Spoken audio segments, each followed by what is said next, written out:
பின்பு இயேசு மக்கள் கூட்டத்தையும் தமது சீடரையும் பார்த்து சொன்னதாவது, நீதிச்சட்ட ஆசிரியர்களும் பரிசேயரும் மோசேயின் இருக்கையில் உட்கார்ந்திருக்கிறார்கள். ஆகவே நீங்கள் அவர்களுக்கு கீழ்ப்படிந்து அவர்கள் உங்களுக்கு சொல்லும் ஒவ்வொன்றையும் செய்யுங்கள். ஆயினும் அவர்கள் செய்வதை நீங்கள் செய்ய வேண்டாம். ஏனெனில் அவர்கள் தாங்கள் பிரசங்கிப்பதை தாங்களே செய்வதில்லை.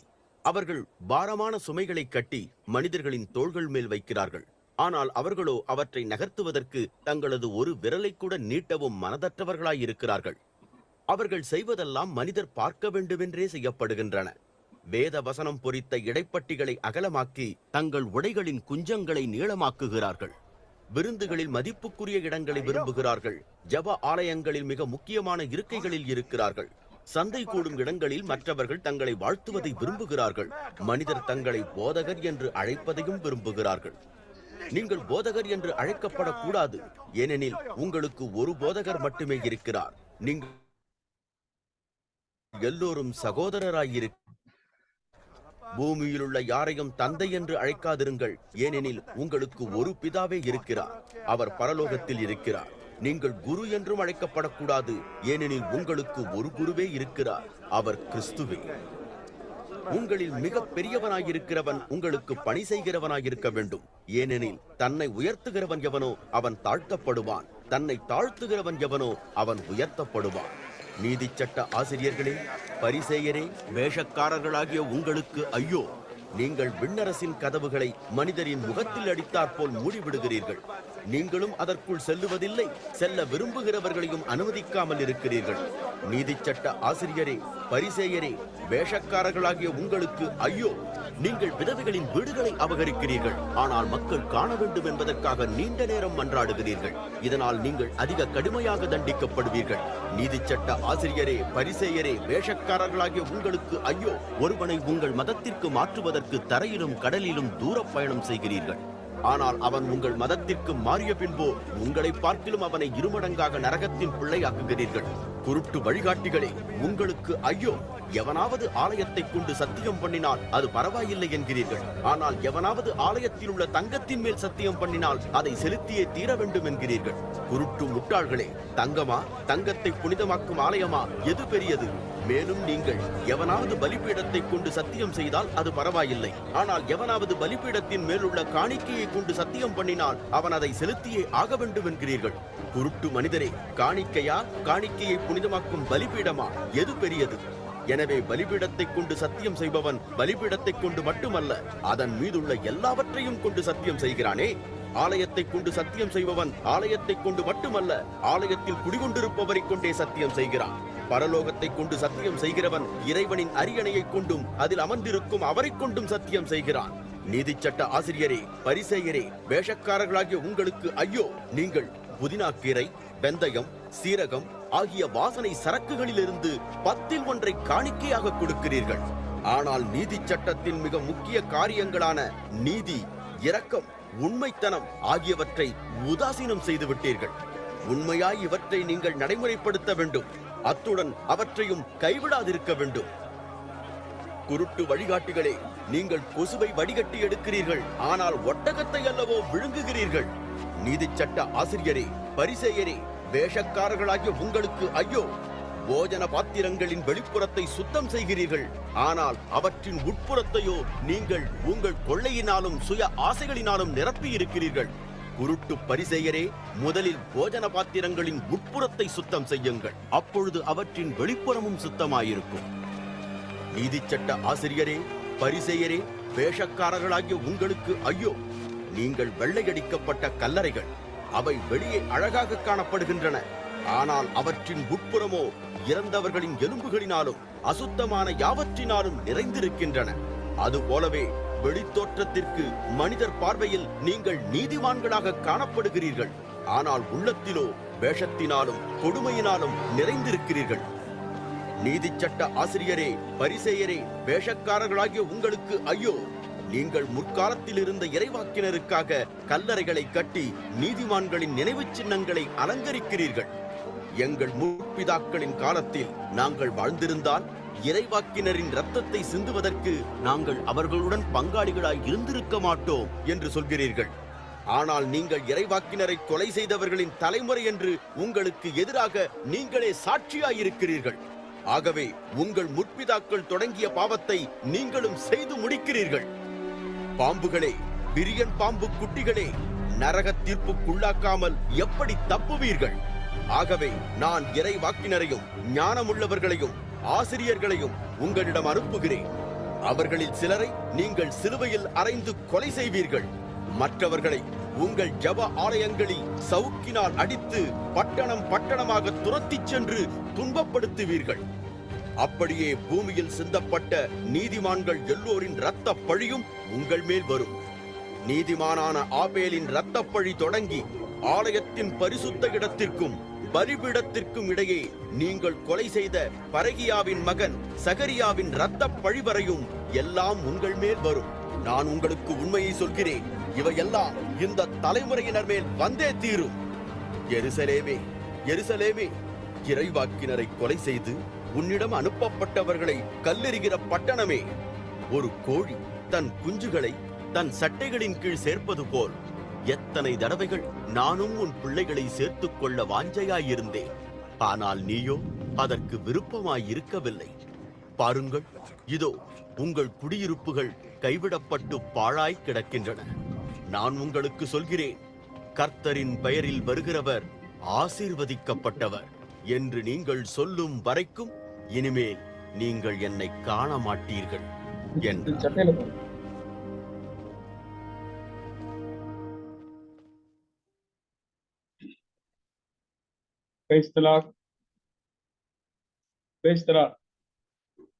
அருமையான சகோதர சகோதரிகளே, இந்த நாளிலே நம்ம அருமையான ஒரு வீடியோ பார்த்தோம். மத்தேயு சுவிசேஷம் 23வது அதிகாரத்திலே உள்ள பாடத்தை நாம் கவனிப்போம். கர்த்தருடைய வார்த்தை நமக்கு பிரயோஜனமா இருக்கும்படியாக கர்த்தர் அனுகிரகம் செய்வாராக. மத்தேயு சுவிசேஷம் 23ஆம் அதிகாரத்திலே கர்த்தராகிய இயேசு கிறிஸ்து நம்முடைய ஜனங்களையும் சீசர்களையும் பார்த்து முக்கியமான சில காரியங்களை சொல்கிறது பார்க்கிறோம். கர்த்தராகிய இயேசு கிறிஸ்து தேவனுடைய ஆலயத்தின் மேல் பக்தி வைராக்கியம் உள்ளவராய் இருந்தார். அதே சமயத்திலே தேவனுடைய சத்தியத்தை வெளிப்படுத்தவும் சத்தியத்தின்படி நடக்கவும் அவர் ஜாக்கிரதையுள்ளாக ஜனங்களை வழிநடத்தினார். இது ஒரு முக்கியமான ஒரு காரியம். இங்கே இந்த அதிகாரத்திலே பார்க்கும் பொழுது அவர் தேவனுடைய ஆலயத்திலே மோசேயினுடைய ஆசனத்திலே உட்கார்ந்து இருக்கிறவர்களை குறித்து அவருடைய நிலையை குறித்து 1ஆம் அதிகாரம் 1ஆம் வசனத்திலிருந்து 7ஆம் வசனம் வரைக்கும் அவர் சொல்கிறதை பார்க்கிறோம். அவர்கள் எப்படிப்பட்ட நிலையில் இருக்கிறார்கள் என்பதை குறித்து சொல்லப்பட்டிருக்கிறது. அதுக்கடுத்ததாக ஜனங்களும் சீசர்களும் எப்படி இருக்க வேண்டும் என்பதை குறித்து 8ஆம் வசனத்திலிருந்து 12ஆம் வசனம் வரைக்கும் அவர் சொல்கிறதை பார்க்கிறோம். அதுக்கடுத்ததாக வேதபாரகரையும் பரிசேரையும் அவர் கண்டித்து எச்சரித்து உங்களுக்கு ஐயோ என்று சொல்லி அவனமாக அவர் எச்சரிக்கிறதையும் அவருடைய செயல்பாட்டினுடைய விவரத்தையும் 13லிருந்து 32 வரைக்கும் வசனம் உள்ள வரைக்கும் நம்ம பார்க்கிறோம். அதுக்கடுத்ததாக அவர்களுக்கு ஆக்கினை தீர்ப்பை கூறுகிறதை நாம் 33லிருந்து 36 வரைக்கும் நாம் பார்க்கலாம். கடைசியாக எருசலேமுக்காக கண்ணீர் விட்டு கலங்கி அதற்கான சில வார்த்தைகளை எச்சரிப்பையும் சொல்கிறதையும் நாம் பார்க்கிறோம். இந்த அதிகாரத்திலே முதலாவது அவர் ஆரம்பிக்கும் பொழுது சீசர்களை நோக்கி சொல்ற வார்த்தை பார்க்கிறோம். 2ஆம் வசனத்திலே வேத பாரகரும் பரிசேயரும் மோசேயினுடைய ஆசனத்தில் உட்கார்ந்திருக்கிறார்கள். அவர் ஆரம்பிக்கும் பொழுதே மோசேயினுடைய ஆசனத்திலே உட்கார்ந்திருக்கிறவர்கள் செய்கிற காரியத்தை கவனித்து பாருங்கன்னு சொல்றார். ஏனென்று சொன்னால் மோசேயினுடைய ஆசனம் என்பது நியாயப்பிரமாணத்தை நமக்கு தேவன் அவர் மூலமாகத்தான் நியாயப்பிரமாணத்தை இஸ்ரவேல் ஜனங்களுக்கு கொடுத்தார். மாத்திரமல்ல, இஸ்ரவேல் ஜனங்கள் நடக்க வேண்டிய வழியை தெளிவாக அவர் மூலமாக கொடுக்கப்பட்டது.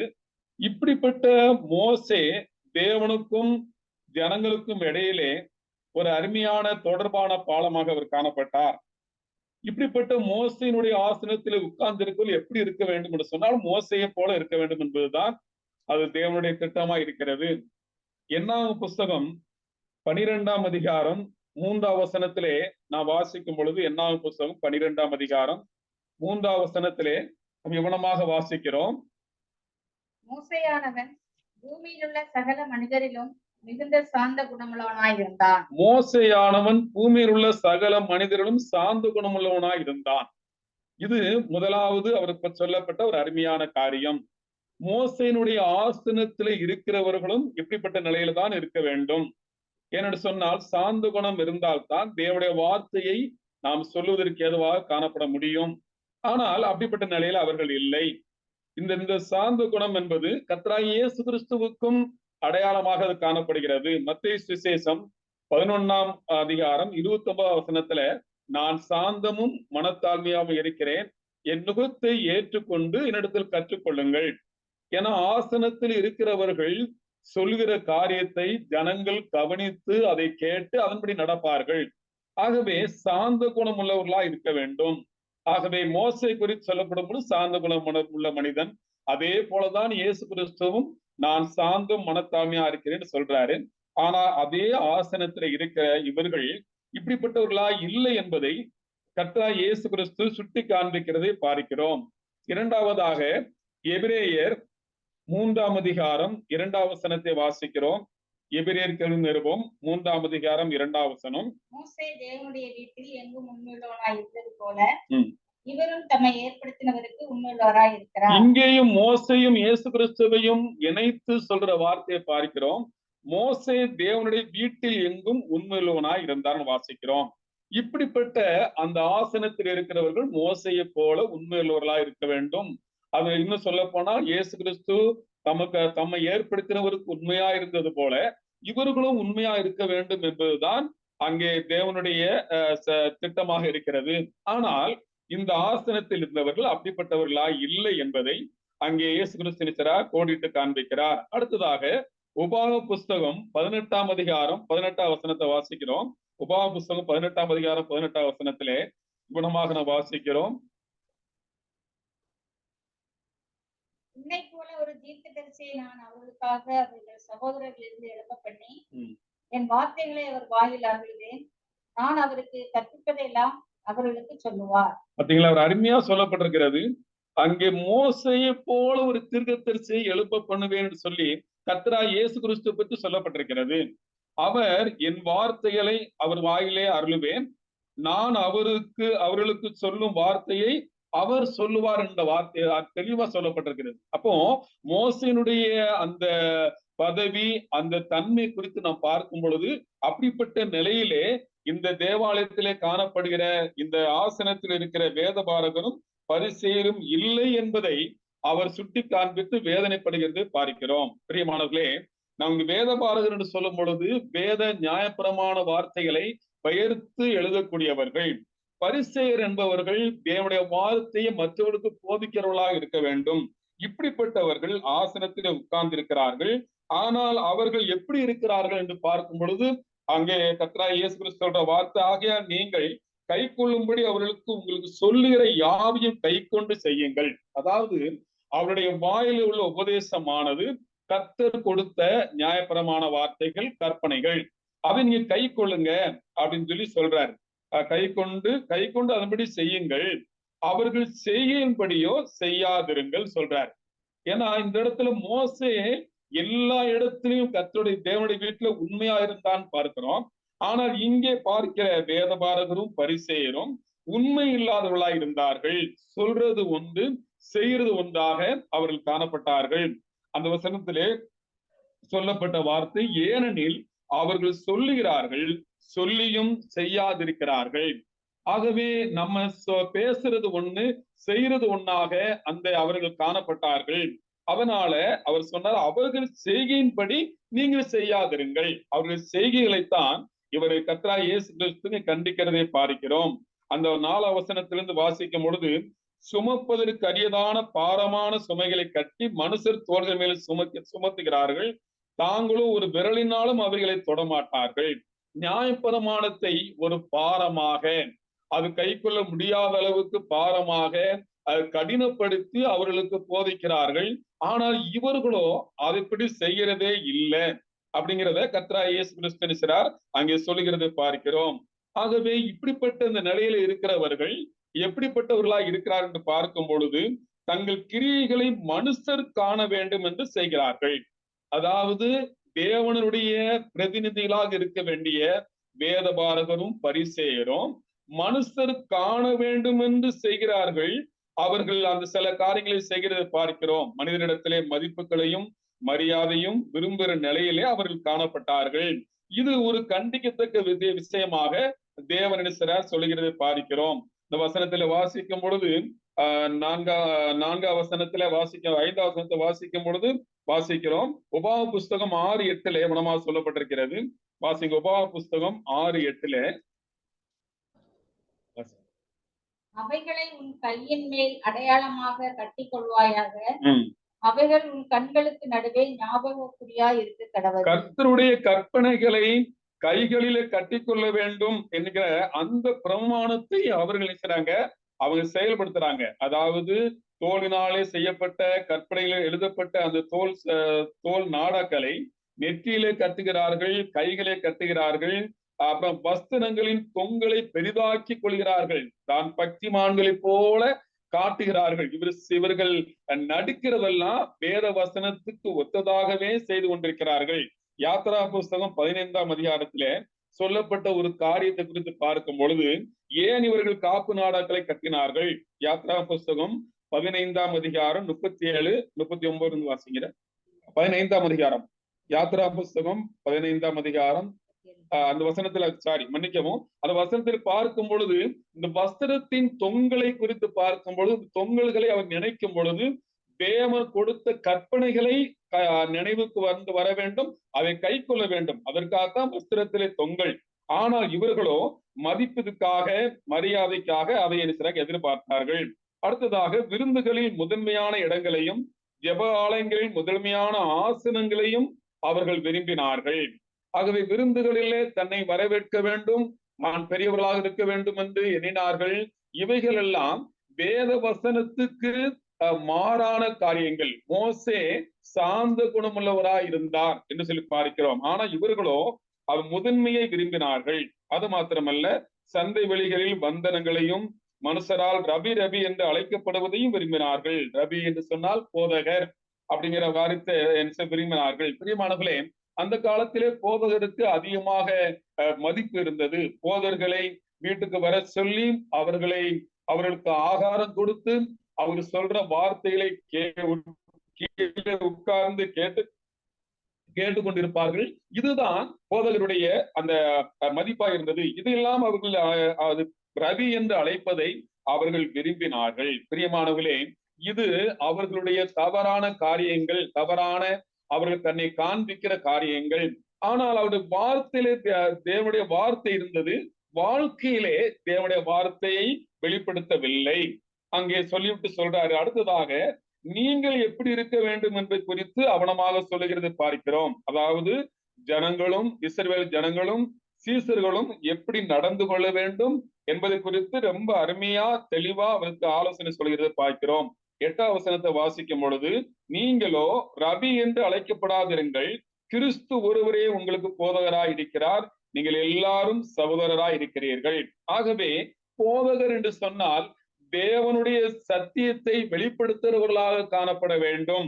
ஏனென்று சொன்னால் போதகர் எப்படி இருக்க வேண்டும் என்று சொன்னால் தன்னுடைய வாழ்க்கையிலும் அந்த வார்த்தையை வெளிப்படுத்துகிறவர்களாக காணப்பட வேண்டும். யோவான் சுவிசேஷம் 13ஆம் அதிகாரத்திலே பார்க்கும் பொழுது, நீங்கள் என்னை போதகர் என்றும் ஆண்டவர் என்றும் சொல்லுகிறது சரிதான், ஆனா நான் செய்யற காரியத்தை கவனித்து பாருங்கள் என்று சொல்றாரு. ஆகவே கிறிஸ்து ஒருவர் தான் போதகராக இருக்கிறார், மற்றவர்கள் போதிக்க முடியாது என்று சொன்னால் போதகம் தேவனிடத்தில் இருந்து பெற்றுக்கொண்ட ஒரு காரியமா இருக்கிறது. ஆகவே ரபி என்று நீங்க அழைக்கப்பட வேண்டாம், எல்லாரும் சகோதரர்கள். இந்த நிலை இன்றைக்கு சில சபையிலே இல்லாதபடிக்கு அவனமாக ரெவரண்ட் என்றும் ரைட் ரெவரண்ட் என்றும் அவனமாக பயங்கரமான பதவிகளை வைத்துக் கொண்டு வாழ்கிற கூட்டங்களை நாம் பார்க்க முடியும். ஆனா கர்த்தர் சொல்ற வார்த்தை, நீங்கள் எல்லாரும் சகோதராய் இருக்கிறீர்கள் என்பதை வெளிப்படுத்துகிறார். அடுத்ததாக 9ஆம் வசனத்துல, பூமியிலே ஒருவனையும் நீங்கள் பிதா என்று சொல்லாதிருங்கள், பரலோகத்திருக்கிற ஒருவரே உங்களுக்கு பிதாவா இருக்கிறார். பிதா என்று சொன்னால் பெற்றெடுத்தவர் அல்லது வழி நடத்துகிறவர் அல்லது சுமந்து வருகிறவர் என்று அர்த்தம். ஆகவே இப்படிப்பட்ட பிதா என்கிற வார்த்தையை நாங்கள் சொல்ல வேண்டாம் என்று சொல்லி தேவன் இங்கே எச்சரிக்கிறதை பார்க்கிறோம். பரலோகத்திருக்கிற ஒருவரே உங்கள் பிதாவா இருக்கிறார். மத்தேயு சுவிசேஷம் 6:10 தன்னுடைய சீஷர்களுக்கு ஜெபிக்க கற்றுக் கொடுக்கும் பொழுது அவர் சொல்ற வார்த்தை பரமண்டலில் இருக்கிற எங்கள் பிதாவே என்று சொல்லி அவனமாக ஆரம்பிக்கிறது பார்க்கிறோம். ஆக பிதா என்று சொல்லக்கூடியவர் கர்த்தர் ஒருவரே. அதான் சொல்றாரு, அங்க உங்கள் பிதா உங்களுக்கு இன்னது தேவை என்று அறிந்திருக்கிறார். அப்படி என்று சொன்னால் இந்த உலகத்துல யாரையாவது பிதா என்று சொல்ல சொன்னால் நம்முடைய தேவைகளை பூர்த்தி செய்கிறவராக அவர்கள் காணப்பட முடியாது. அது மாத்திரமல்ல, எல்லா காரியங்களையும் கவனித்துக் கொள்வர்களாக அவரை நாம் பார்க்க முடியாது. அடுத்ததாக சொல்லப்பட்ட வார்த்தை குருக்கள் என்று சொல்லாதிருங்கள். குருக்கள் என்று சொல்லும் பொழுது அங்கே அவனமாக குருக்கள் என்று சொல்ற வார்த்தை தமிழ்ல சொல்லப்பட்டிருக்கிறது குற்றத்தை பரிகரிக்கிறவர்கள் அல்லது பரிகாரி அப்படிங்கிற காரியம்.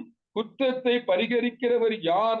நம்முடைய குற்றங்களுக்காக கல்வாரி சிலுவையிலே ஜீவனை கொடுத்தவர் யார் என்று சொன்னால் கர்த்தராகிய இயேசு கிறிஸ்து ஒருவரே. ஆகவே கிறிஸ்து ஒருவரே உங்களுக்கு குருவாய் இருக்கிறார் என்று சொல்லி தெளிவாக அவர் சொல்கிறதை பார்க்கிறோம். அடுத்ததாக அவர் சொல்லப்பட்ட காரியம் அவர்களைப் போல நீங்கள் பெரியவர்களாக அல்லது உங்களுக்கு பெரியவராக இருக்கிறவன் உங்களுக்கு ஊழியம் செய்ய கடவுள் சொல்லப்பட்டிருக்கிறது. கர்த்தராகிய இயேசு கிறிஸ்து கூட தன்னுடைய ஜீவியத்திலே இதை செய்தார் என்று பார்க்கிறோம். பிலிப்பியர் நிருபம் 2ஆம் அதிகாரம் 8ஆம் வசனத்துல வாசிக்கிறோம். அதுக்கு முன்பதாக 12ஆம் வசனத்தை வாசிக்கும் பொழுது தன்னை உயர்த்துகிறவன் தாழ்த்தப்படுவான், தன்னை தாழ்த்துகிறவன் உயர்த்தப்படுவான். இதுக்கு முன் உதாரணமாய் இருந்தது கர்த்தராகிய இயேசு கிறிஸ்து. வாசிங்க பிலிப்பியர் 2:8-9 வாசிங்க. அவர் மனுஷ ரூபமாய் காணப்பட்டு மரண பரியந்தம், அதாவது சிலுவையின் மரண பரியந்தம் கீழ்ப்படிந்தவராகி தாழ்த்தினார், தம்மை தாமே தாழ்த்தினார். ஆதலால் தேவன் அவரை எல்லாவற்றுக்கும் மேலாக அவரை உயர்த்தினார். அப்ப இப்படிப்பட்ட ஒரு செயல்பாடு வேணும் அப்படிங்கிறத அங்கே இருக்கிறார் தன்னுடைய சீசர்களுக்கும் அவர் ஜனங்களுக்கும் சொல்லுகிறதை பார்க்கிறோம். அப்ப ஆகவே நம்முடைய வாழ்க்கையிலே இதை நாம் கற்றுக்கொள்ள வேண்டியது மிக மிக முக்கியமான காரியம். இந்த எச்சரிப்புகளின் மத்தியிலே ஆலோசனை கொடுக்கிற தேவன் அடுத்ததாக நாம் பார்க்கும் வேதபாரகரையும் பரிசேயருடைய செயல்களையும் அவர் கண்டித்து ஐயோ என்று சொல்லுகிறதை பார்க்கிறோம். இந்த அதிகாரத்திலே 8 தடவை அவர்களுக்கு ஐயோ ஐயோ என்று சொல்லுகிறதை நாம் பார்க்க முடிகிறது. பிரியமானவர்களே, ஐயோ என்று சொன்னால் ஆபத்து வருகிறது அல்லது அவர்கள் பெரிய ஒரு இடரான காரியத்தில் இருக்கிறார்கள், அழிவு நோக்கி இருக்கிறார்கள் என்பதை அங்கே வெளிப்படுத்துகிறது பார்க்கிறோம். 14ஆம் வசனத்துல அவருடைய செயல்பாடை, 13ஆம் வசனத்துல அவருடைய செயல்பாடை கண்டிக்கிறதை பார்க்கிறோம். வாசிங்க. மாயக்காரராகிய வேதபாரகரே, பரிசேயரே, உங்களுக்கு ஐயோ! மனுஷர் பிரவேசியாதபடி பரலோக ராஜ்யத்தை பூட்டி போட்டு இருக்கிறார்கள். நீங்கள் அதில் பிரவேசிக்கிறதும் இல்லை, பிரவேசிக்க போகிறவர்களை பிரவேசிக்க விடுகிறதும் இல்லை. தேவனுடைய ஸ்தானாதிபதியாக அல்லது பிரதிநிதியாக இருக்க வேண்டிய இவர்கள் பரலோக ராஜ்யத்தை பூட்டி போடுகிறார்கள். அதுல அவங்களும் பிரவேசிப்பதில்லை, பிரவேசிக்கிற போகிறவர்களையும் பிரவேசிக்க விடுவதில்லை என்று சொல்லி நினைச்சாங்க. அவனமாக தடை பண்ற காரியம், அதாவது தன்னுடைய வாழ்க்கையினாலே ஏதோ கடமைக்கு தேவனுடைய வார்த்தையை சொல்லணும் அப்படிங்கிற நிலையில மக்களோட மதிப்பை பெற்றுக்கொண்டு ஜீவிக்கிற இந்த நிலையிலிருந்து அங்கே ஜனங்களையும் அவர்களும் பிரவேசிப்பதில்லை, பிரவேசிக்க போகிறவர்களையும் பிரவேசிக்க விடுகிறதில்லை. ஆகவே உங்களுக்கு ஐயோ என்று சொல்றாங்க. இன்னைக்கும் கூட தேவனுடைய ராஜ்யத்துக்கு போகிறவர்களை தடை செய்கிறவர்களை அங்கே தேவன் ஐயோ, அவர்களுக்கு ஐயோ என்று சொல்கிற அந்த காரியத்தை பார்க்கிறோம். இரண்டாவதாக ஐயோ பார்க்கும் பொழுது 14ஆம் வசனத்துல வேதபாரகரே பரிசேயரே, மாயக்காரராகிய, அதாவது வேதபாரகராகவும் இங்கு இல்ல, பரிசேயராகவும் இல்ல, ஆனால் நடித்துக் கொண்டிருக்கிறார்கள் மாயக்காரர்கள். உங்களுக்கு ஐயோ! பார்வைக்கு நீண்ட ஜபம் பண்ணி விதவைகளின் வீடுகளை பட்சித்து போடுவீர்கள், நிமித்தம் அதிக ஆக்கினை அடைவீர்கள். இன்னைக்கு நீண்ட ஜபம் பண்ணி ஜபத்தினாலே சில காரியத்தை சம்பாதித்து மற்றவர்களை பட்சித்து போடுற காரியங்கள் அவனமாக அந்த நாட்களில் நடைபெற்று பார்க்கிறோம். அவர்களை அவனமாக அவர்களுடைய வீடுகளை பட்சித்து அவர்களுக்கு அவனமாக காணிக்கைகளை பெற்றுக்கொண்டு அங்கே அவனமாக அவர்களுக்கு ஆக்கினையை பெற்று அடைந்தார்கள், ஆக்கினையை அடைவார்கள் என்று சொல்லப்பட்டிருக்கிறது. ஏன்னா மற்ற நீண்ட ஜெபம் பார்வைக்கு ஜெபிக்கிறவர்களாக காணப்பட்டார்கள். நம்முடைய ஜெபத்திலும் கூட நம்ம கவனமா இருக்க வேண்டும். நம்ம ஜெபம் அக்கறையோடும் கரிசனையோடும் காணப்பட வேண்டும். ஜெபத்துக்கு முன்னடையலாமா இருக்கிறவர் நம்முடைய கர்த்தராகிய இயேசு கிறிஸ்து. 15ஆம் வசனத்துல 3வது ஐயோ சொல்லி பார்க்கும் பொழுது, ஒருவனை உங்கள் மார்க்கத்தான் ஆகும்படி சமுத்திரத்தையும் பூமியும் சுற்றி திரிகிறீர்கள். அவன் உங்கள் மார்க்கத்தான் ஆன போது அவனை உங்களிலும் இரட்டிப்பாய் நரகத்தின் மகனாக்கிறீர்கள். மற்றவர்களுக்கு போதித்து அவர்களை நம்முடைய வழியில நடத்தி தேவனுடைய வழியில் நடத்துவதற்கு பதிலாக மார்க்கம் சமயத்திலே அவர்களை ஏற்படுத்தி அந்த தேவனுடைய ராஜ்யத்தை பெற்றுக்கொள்ள விடாதபடிக்கு அவர்களை தடை செய்து நரகத்தின் மகனாக மாற்றுகிறீர்கள். குருடரான வழிகாட்டியிலே ஒரு மனிதன் குருடனாயிருந்தால் எப்படி வழிகாட்ட முடியும்? அவனே கண்ணு தெரியாது, பாதை தெரியாது, எப்படி வழிகாட்ட முடியும்? அது போலதான் இந்த வேத பாரகரும் பரிசேரியும் இருக்கிறதை இயேசு கிறிஸ்து சுட்டி காண்பிக்கிறார். அவங்களுக்கு ஐயோ, எவனாகிலும் அங்க வசனத்தை வாசிக்கும் பொழுது தேவாலயத்தின் பேரில் சத்தியம் பண்ணினால் அதனால் ஒன்றுமில்லை, தேவாலயத்தில் உள்ள பொன்னின் பேரில் சத்தியம் பண்ணினால் கடனாளியா இருப்பான்னு சொல்றாங்க. எவ்வளவு ஒரு நிர்பந்தமான நிலை பாருங்க. இவங்க குருடர் என்பதை எப்படி சொல்றாருன்னா, கர்த்தராகிய இயேசு கிறிஸ்து 5ஆம் அதிகாரத்துல சொல்லும் பொழுது, நீங்கள் வானத்தின் பேரிலாலும் சரி அல்லது சிங்காசன தேவாலயத்தின் பேரிலாலும் சரி உங்கள் தலைமையினாலும் சரி நீங்க சத்தியம் பண்ண வேண்டாம்னு சொல்றாரு. ஆனா இவங்க சத்தியம் பண்ணலாங்கிறத சொல்றாங்க. அதே சமயத்துல தேவ ஆலயத்தின் பேர்ல சத்தியம் பண்ணா ஒண்ணும் இல்லையா, அது பொன்னின் மேல் சத்தியம் பண்ணா கடனாளின்னு சொல்றாங்க. அப்போ தேவனுடைய ஆலயத்தை விட பொன்னை மேற்கோள் காட்டி மதிப்பாக செயல்படுத்தினாங்க.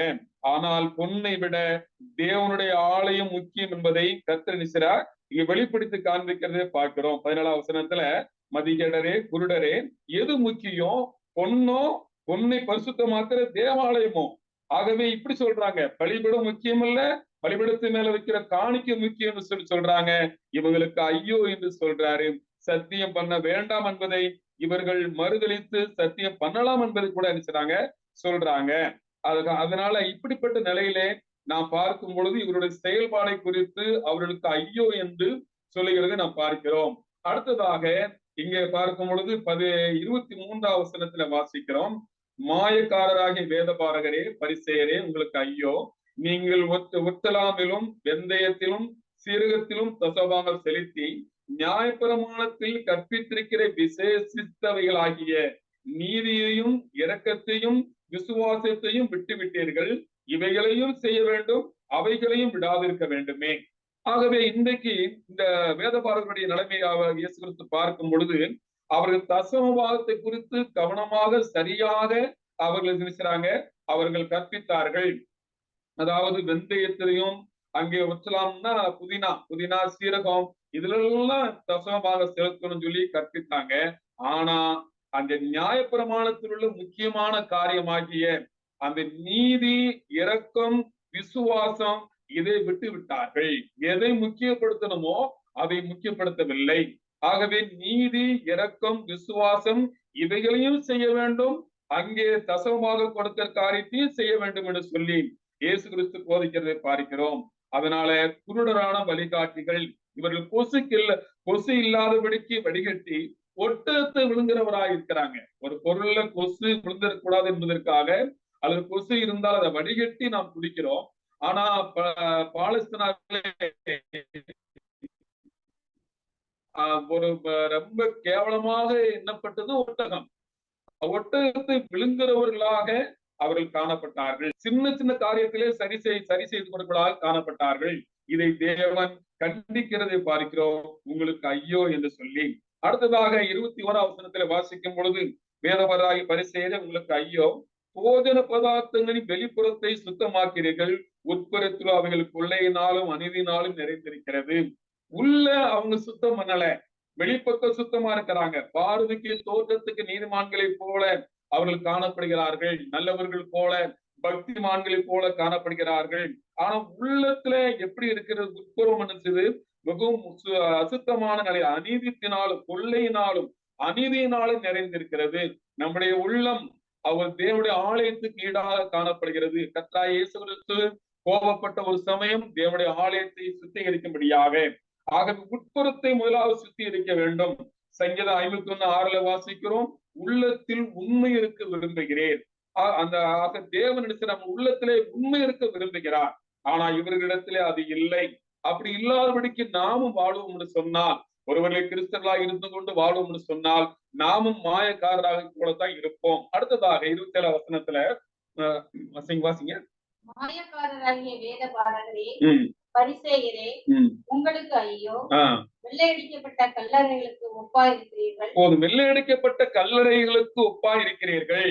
பார்க்க வெள்ளையா ரொம்ப பளிச்சுன்னு தெரியும், ஆனா உள்ளே மறித்தவர்களின் எலும்புகளாலும் சகல அசுத்தத்தினாலும் நிறைந்திருக்கும். இதை போல பெயருக்கு வாழுகிறவர்கள், இந்த வேதபாரகரை போல, பரிசேயரை போல மாயமான ஒரு வாழ்க்கை வாழுகிறவர்கள் இப்படிப்பட்டவர்களா இருக்கிறாங்க. ஏன்னா அவங்க என்ன பண்ணாங்கன்னா, அங்கே நீதிமான்கள் என்று புறம்பே காணப்படுகிறார்கள், உள்ளத்திலே மாயமான காரியம் ஒன்றுமில்லை, அக்கிரமம் நிறைந்திருக்கிற காரியம். இதை தேவன் கண்டிக்கிறார். கடைசியாக வாசிக்கும் பொழுது 8வது நீங்கள் தீர்க்கதரிசி கல்லறைகளை கட்டுகிறீர்கள், நீதிமான்கள் சமாதிகளை சிங்காரிக்கிறீர்கள், ஆனால் நீங்கள் உங்களுடைய முன்னோர்கள் நீதிய தீர்க்கதரிசிகளை கொலை செய்தார்கள், நீங்களும் அவர்களுக்கு புத்திரராய் இருக்கிறீங்க, அதுக்கு நீங்களே சாட்சி சொல்லிட்டீங்க.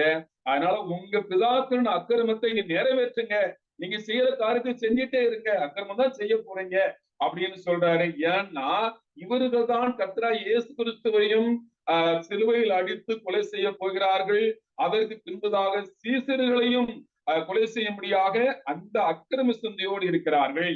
இப்படி சொல்லிவிட்டு அங்க கடினமான வார்த்தையை இயேசு கிறிஸ்து பயன்படுத்துறதை பார்க்கிறோம். சர்ப்பங்களே, விரியன் பாம்பு குட்டிகளே அப்படின்னு சொல்லி சொன்னாரு. அவனமாக அவர்கள் ஆக்கினையை கூறுகிறதை பார்க்கிறோம். அங்க எப்படி நீங்க நரக ஆக்கினைக்கு எப்படி தப்பித்துக் கொள்வீர்கள்? நீங்க தப்பித்துக் கொள்ளவே முடியாது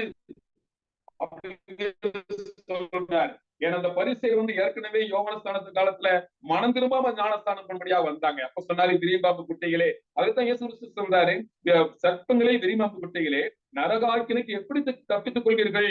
தீர்க்கதரிசிகளையும் ஞானிகளையும் வேதபாரகரையும் எடுத்து அனுப்புகிறேன், அவர்கள் சிலருக்கு நீங்க கொலை செய்வீர்கள், சில உங்கள் ஆலயங்களிலே வாரினால் அடித்து ஊருக்கு ஊர் துன்பப்படுத்துவீர்கள். ஏன்னா நீதிமானாகிய ஆபேல் முதல் சகரியா வரைக்கும், அதாவது A to Z, ஆபேல் ரத்தம் வரைக்கும், ரத்தம் முதல் சகரியாவின் ரத்தம், அதாவது பலிபீடத்தின் அருகிலே என்ன சொன்னாரு சகரியா? தேவனுடைய ஆவினாலே நிரம்பி நீ கர்த்தருடைய வார்த்தையை கேளுங்க, கேட்காம போனா உங்களுக்கு தண்டனை உண்டு என்பதை சொன்ன பொழுது எல்லாரும் எழும்பி அவரை கொலை செய்தார்கள். ஆகவே இந்த ரத்தப்படி உங்க மேல இருக்கிறது என்பதை தெளிவா சொல்றாரு. இவைகள்லாம் இந்த சந்ததியின் மேல் வரும் என்று மெய்யாகவே உங்களுக்கு சொல்லுகிறேன். இந்த எருசலேம் அல்லது யூதேயா மேல இந்த ரத்தப்பொழி வரும் என்பதை அவர் சொன்னார். அதே போல கிபி 70ஆம் ஆண்டிலே அது நிறைவேறுகிறதை பார்க்கிறோம். பிரியமானவர்களே, எவ்வளவு எச்சரிப்பான காரியத்தை, கடினமான வார்த்தையை இயேசு பயன்படுத்துகிறதை பார்க்கிறோம். ஆகவே இந்த இடத்துல பார்க்கும்போது ஆவியானவர் கடிந்து புத்தி சொல்ல வேண்டிய இடத்திலே புத்தி சொல்ல வேண்டும். அதை நாம் கேட்டு மனம் திரும்ப வேண்டும் என்பதுதான் தேவனுடைய சித்தமாய் இருக்கிறது. ஆனா இந்த சந்ததி ஒழிந்து போகும் என்று சொல்லி எருசலேமை குறித்தும், தேவனுடைய எருசலேமில் கட்டப்பட்ட தேவனுடைய ஆலயத்தை குறித்தும் அவர் சொல்லுகிறதை பார்க்கிறோம். கடைசியாக ஒரு உருக்கமான கண்ணீரோடு சொல்ற காரியத்தை நாம் கடைசியாக தியானிக்கும் பொழுது 37ஆம் வசனத்துல, எருசலேமே, எருசலேமே, தீர்க்கதரிசிகளை கொலை செய்து உன்னிடத்தில் அனுப்பப்பட்டவர்களை கல்லறிகிறவர்களே, கோழி தன் குஞ்சுகளை சிறையின் கீழே கூட்டி சேர்த்துக் கொள்வனமாக நான் எத்தனையோ தரமோ உன் பிள்ளைகளை கூட்டி சேர்த்துக் கொள்ள மனதாயிருந்தேன், உங்களுக்கோ மனதில்லாமல் போயிற்று. இன்றைக்கு கூட மனம் திரும்ப மனதில்லாதவர்களுக்காக தேவன் கண்ணீர் விடுகிறது பார்க்கிறோம்.